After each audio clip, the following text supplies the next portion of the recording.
Assalamualaikum warahmatullahi wabarakatuh. Perkenalkan, nama saya Muhammad Arya David Aditya dari kelas 1A KM absen 11 dari kelompok 1. Di sini saya akan mempresentasikan mengenai fungsi-fungsi yang kami gunakan dalam pengerjaan PBL perusahaan dekat. Yang pertama pada sheet COA, di sini kita tidak menggunakan fungsi apapun, jadi langsung saja ke sheet peralatan toko.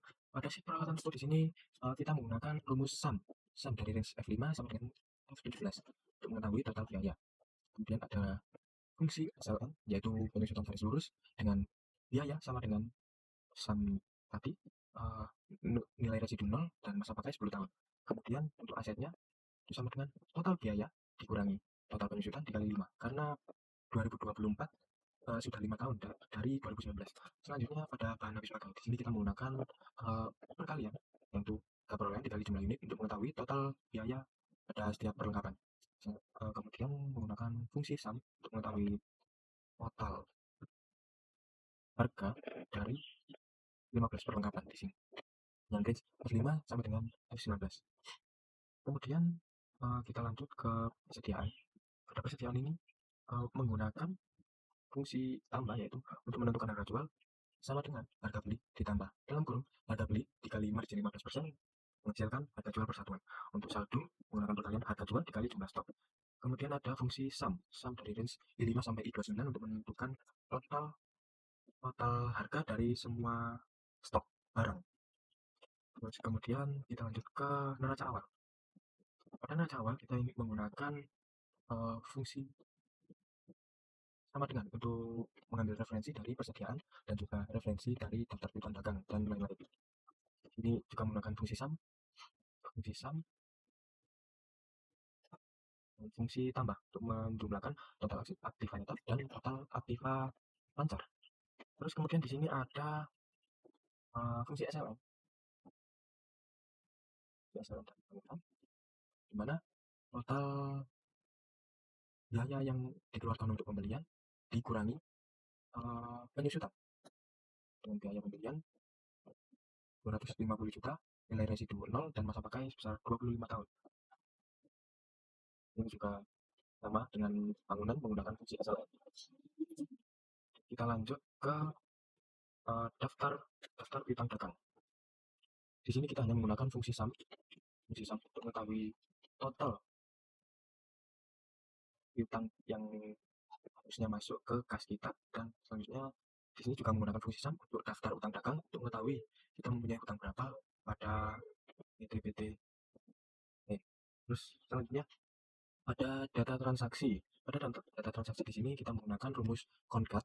Concat di sini fungsinya untuk menggabungkan beberapa kata. Nah, di sini ada kata BKM untuk bukti kas masuk, dan ada text row A1 yang mana dimulai dari angka 1 dan 000 sebagai tanda bahwa di sini ada 3 angka, dimulai dari 3 angka, dan kemudian ada teks I atau bulan 1 Januari 2024. Ini sebagai teks. Jadi menggabungkan 3 teks. Untuk BKM itu BKK juga sama. Nah, selanjutnya BKK ini otomatis akan bertambah sendiri nomornya sesuai dengan text row. Terus kemudian kita lanjut ke bukti transaksi.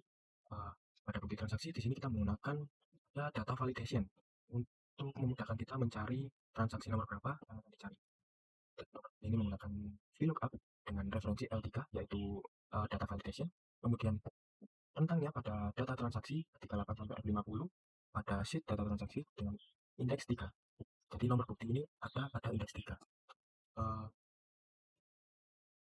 Kolom ke 3. Karena kita menggunakan VLOOKUP itu vertikal. 0 ini sama dengan false. Untuk tanggal juga sama, hanya saja menggunakan indeks 2 pada tanggal. Untuk data diterima dari juga sama, menggunakannya saja yang berubah pada indeks 6. Kemudian jumlah diterima ini kita menggunakan sama dengan terbilang.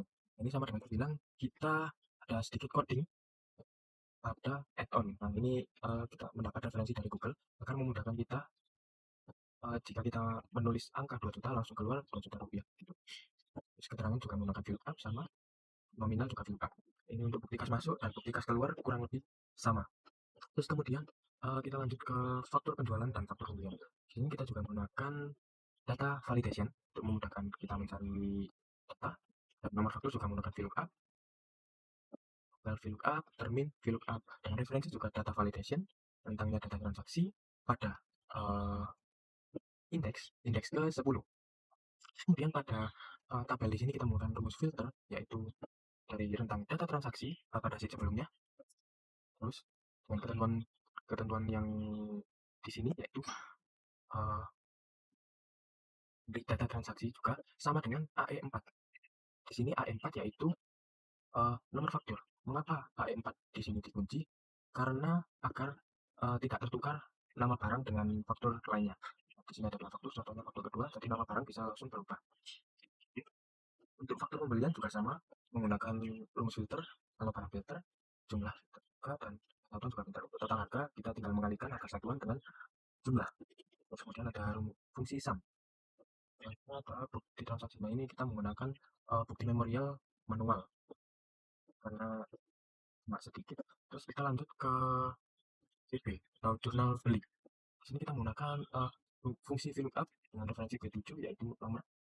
Kemudian pada rentang data transaksi indeks ketiga, untuk tanggal menggunakan indeks kedua. Selanjutnya pada CB ini ada menggunakan referensi dari data transaksi juga untuk memudahkan jika pada data transaksi berubah, di sini juga berubah, di sini juga menggunakan fungsi sum. Dan JKK juga sama menggunakan fungsi VLOOKUP, VLOOKUP pada nomor pasti dan tanggal. Dan juga fungsi sum. Untuk JJ atau jurnal penjualan juga sama menggunakan fungsi VLOOKUP dan fungsi sum. Dan lanjut ke JKM juga sama dengan jurnal-jurnal lainnya menggunakan fungsi VLOOKUP dan juga fungsi sum. CU juga sama menggunakan fungsi sum dan fungsi VLOOKUP.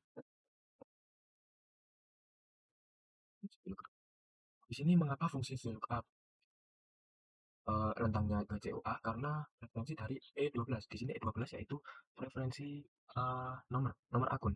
Jadi sama dengan nomor akun, otomatis keluar nama akun dari nomor tersebut. Jadi tidak akan tertukar pada jurnal ini.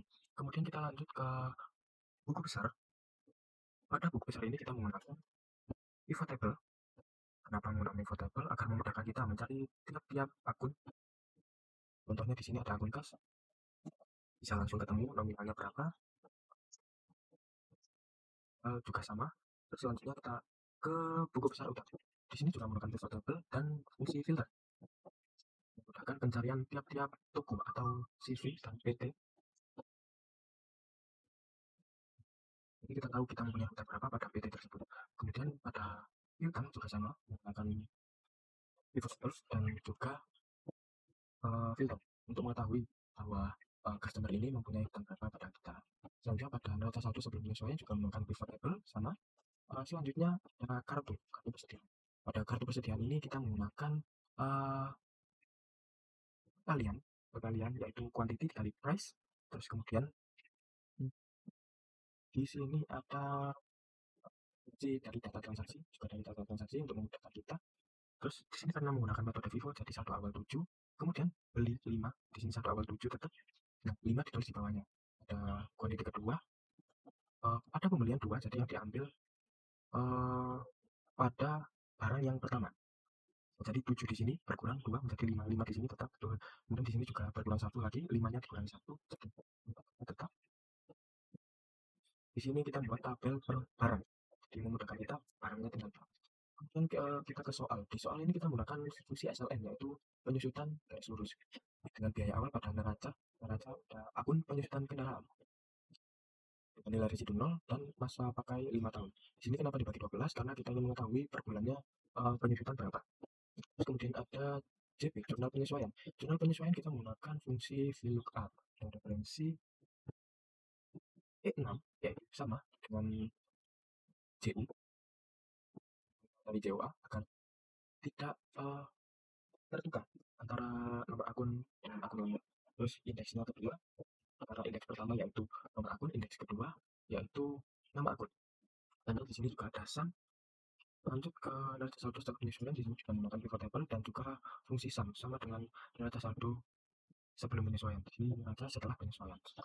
Terus ada jurnal penutup. Pada jurnal penutup di sini menggunakan fungsi VLOOKUP.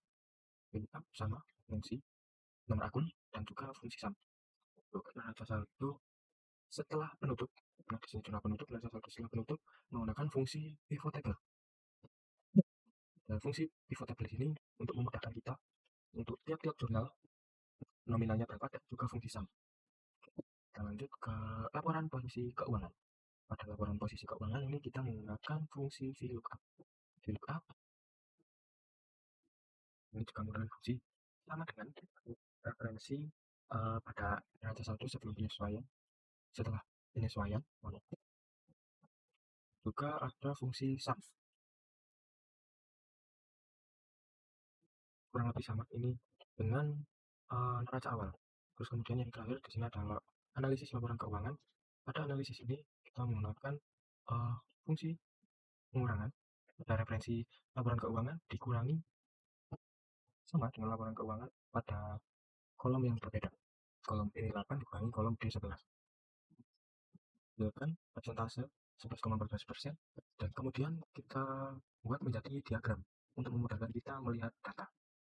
Ada 3 diagram karena sebelah kiri juga ada 3 rasio, rasio profitabilitas, rasio likuiditas, dan rasio solvabilitas.